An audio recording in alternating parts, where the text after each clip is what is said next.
اگر آپ ہمارے چینل پر پہلی مرتبہ آئے ہیں اور اگر آپ کو یہ لیکچر پسند آیا ہے تو ہمارے چینل کو لائک اور سبسکرائب ضرور کر دیں۔ بہت شکریہ۔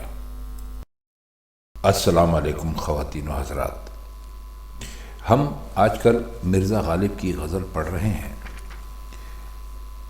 جب تک دہانے زخم نہ پیدا کرے کوئی، مشکل کے تجھ سے راہ سخن وا کرے کوئی۔ اس کے ابتدائی 3 حصوں میں ہم آپ کی خدمت میں 9 اشعار کے مشکل الفاظ کی معنی اور ان کی شرح پیش کر چکے ہیں۔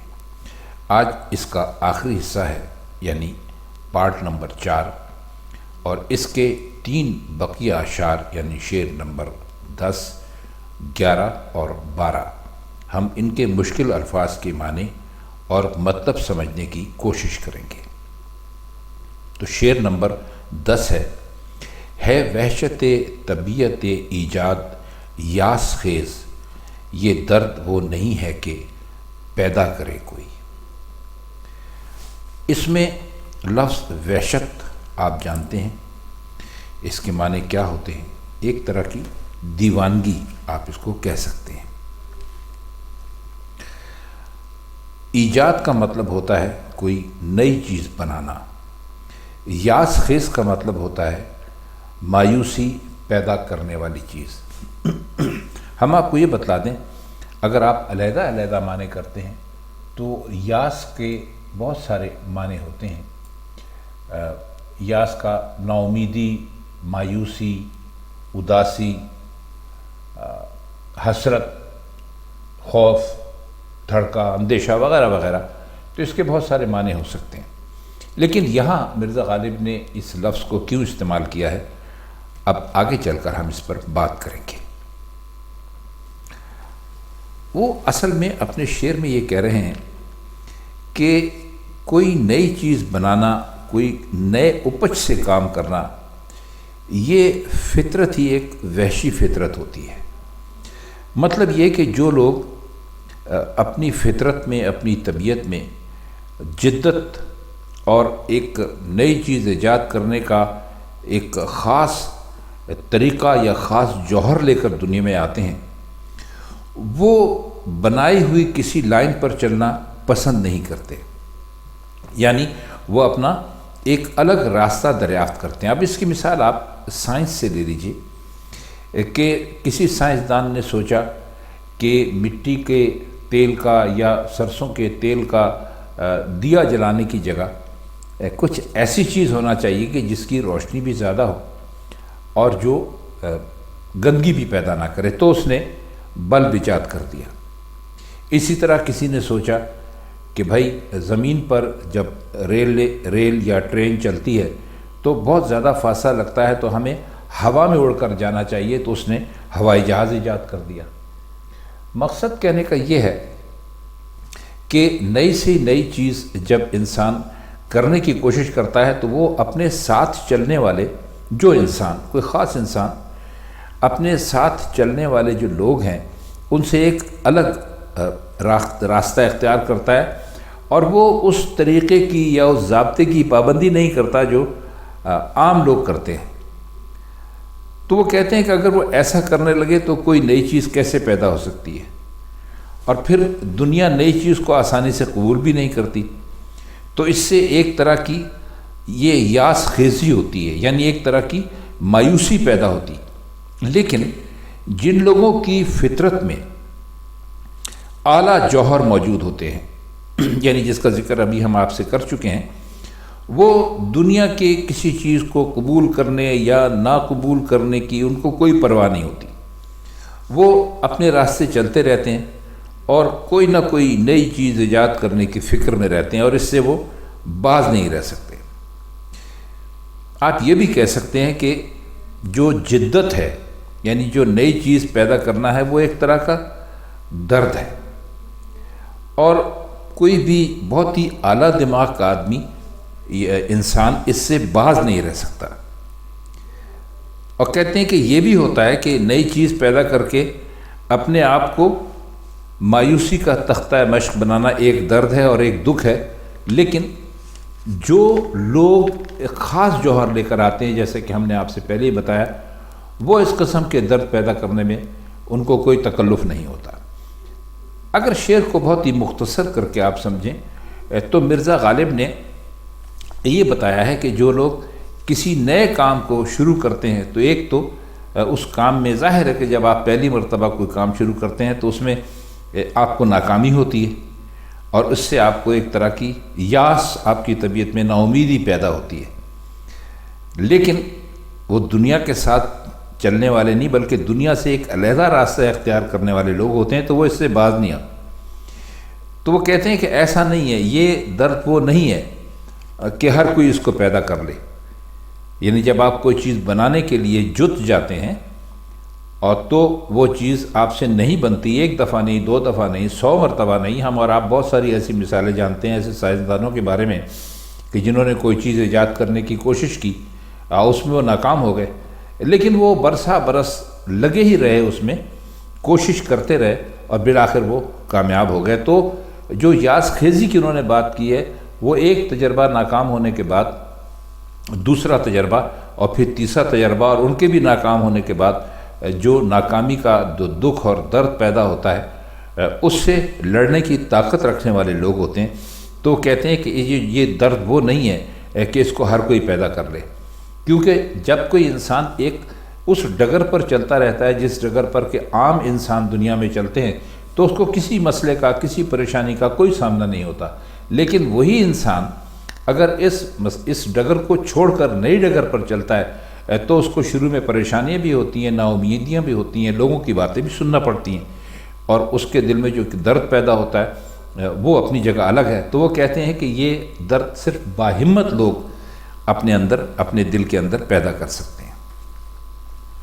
اس کا شعر نمبر 11 ہے: بیکاری جنوں کو ہے سر پیٹنے کا شغل، جب ہاتھ ٹوٹ جائیں تو پھر کیا کرے کوئی۔ بیکاری آپ جانتے ہیں کسے کہتے ہیں، کچھ نہ کرنے کو، اور جنوں کہتے ہیں دیوانگی کو، اور سر پیٹنا کہتے ہیں پریشانی کے عالم میں اپنے سر پر ہاتھ مارنے کو۔ لیکن اب اس کا مطلب کیا ہوا؟ اس کا مطلب یہ ہوا کہ جو لوگ پاگل ہوتے ہیں یا جنہیں صاحب جنون کہتے ہیں، تو ان کا تو ایک اصل کام یہ ہوتا ہے کہ وہ اپنا لباس پھاڑ دیتے ہیں، دامن تار تار کر دیتے ہیں، لباس تار تار کر دیتے ہیں، پھر گھر بار چھوڑ دیتے ہیں، اور اپنے جو عزیز اور رشتہ دار ہوتے ہیں ان سے منہ موڑ لیتے ہیں، دنیا کو اپنی نظروں میں بالکل ہی کمتر یا حقیر یا بیکار سمجھتے ہیں، اور صحرا میں چلے جاتے ہیں۔ اور ظاہر ہے کہ صحرا میں کوئی کام تو ہوتا نہیں ہے کرنے والا، تو وہ سوائے اپنے سر پیٹنے کے اور کچھ نہیں کرتے۔ لیکن وہ یہ کہتے ہیں کہ سر پیٹنے کے لیے بھی آپ کے ہاتھ تو کم از کم سلامت ہونے چاہیے۔ تو مرزا غالب یہ سوال کرتے ہیں کہ بھائی جب ہاتھ ہی ٹوٹ گئے ہوں تو پھر انسان کیا کرے؟ کہتے ہیں نا، ایک تو بیکاری جنوں ہے، اس کو سر پیٹنے کا شغل ہے، لیکن جب ہاتھ ہی نہیں ہے تو پھر وہ کیا کر سکتے؟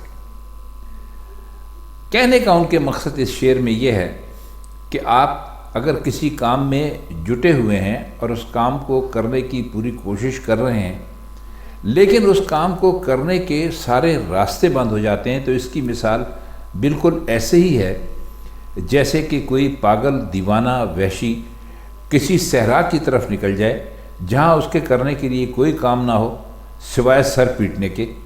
ظاہر دیوانگی میں اپنا سر پیٹتا ہے، لیکن وہ کہتے ہیں کہ جس کے ہاتھ نہیں ہوں گے تو وہ اپنا سر کیسے پیٹے گا۔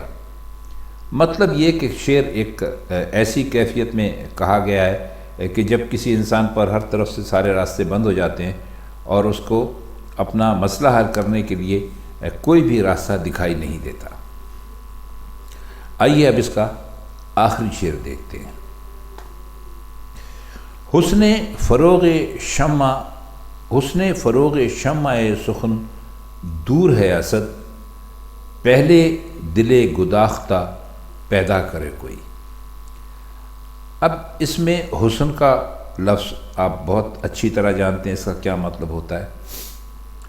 فروغ کا مطلب ہوتا ہے کسی چیز کو بڑھانا، شمع سخن کا مطلب ہوتا ہے شاعری کرنا، اچھی گفتگو کرنا، دونوں معنی ہو سکتے ہیں۔ اور اسد جو یہاں استعمال کیا انہوں نے، اکثر اشعار آپ نے غالب میں پڑھے ہوں گے، تو ہم یہ بات کئی مرتبہ یہاں بتلا چکے ہیں کہ ایک زمانے میں مرزا اسد اللہ خان غالب جو تھے وہ اپنا نام کا جو اسد لفظ تھا اسی کو اپنے شعر کے مقطع میں استعمال کرتے رہے، اور ایسے بہت ساری غزلیں ہیں جن میں یہ ملتا ہے، اور غالب انہوں نے بعد میں اپنا تخلص مستقل کیا تھا۔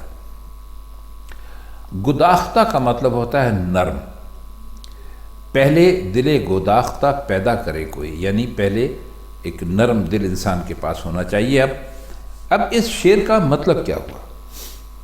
اس شعر کا مطلب یہ ہے، اپنے آپ سے مخاطب ہیں اس شعر میں، اپنے آپ سے کہہ رہے ہیں کہ اے اسد، شعر گوئی اور سخن بری کی شمع میں خوبصورت روشنی پیدا کرنا، اس کو بڑھانا بہت مشکل ہے۔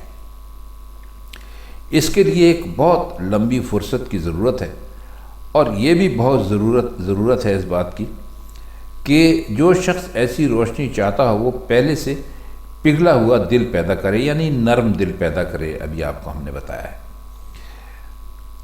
ظاہر ہے کہ جب تک دل میں نرمی رقت نہیں ہوگی، شعر میں گداز اور سوز نہیں آ سکتا، اور یہ لمبی مدت تک ریاضت کے بغیر یہ کام نہیں بنتا۔ اب کہنے کا ان کے جو مقصد اگر ہم مختصر کر کے اس کو بیان کریں تو وہ یہی کہہ رہے ہیں کہ اگر کسی کو ایسی شاعری کرنی ہے جس شاعری کو سننے والے پر واقعتاً بہت اثر ہو، جس میں سوز ہو، جس میں گداز ہو، تو اس کو اپنے دل کو پہلے نرم کرنا بہت ضروری ہے۔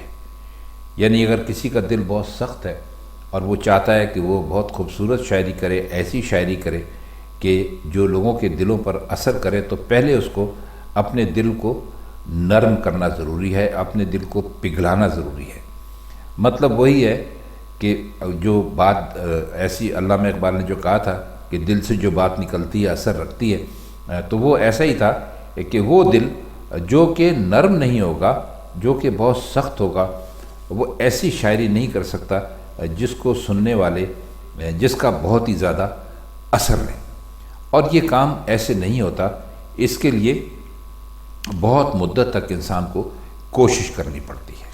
تو خواتین حضرات، یہ آج غزل جو تھی یہ مکمل ہو گئی، اور انشاءاللہ اب مرزا غالب کی اگلی غزل جو ہے اس کو ہم آپ کی خدمت میں پیش کریں گے، اور اس اگلی غزل جو ہے جو ہمارے پاس دیوان غالب ہے اس میں ہے، یہ ذرا تھوڑا سا مشکل ہے، مختصر ہے، وہ بہت لمبی نہیں ہے۔ بہت صحیح غم گیتی شراب کم کیا ہے، غلام ساقی کوثر ہوں مجھ کو غم کیا ہے۔ تو یہ غزل انشاءاللہ اب آئندہ ہم آپ کی خدمت میں پیش کریں گے۔ تو آج کے لیے بس اتنا ہی، اب چاہتے ہیں ہم آپ سے اجازت۔ خدا حافظ۔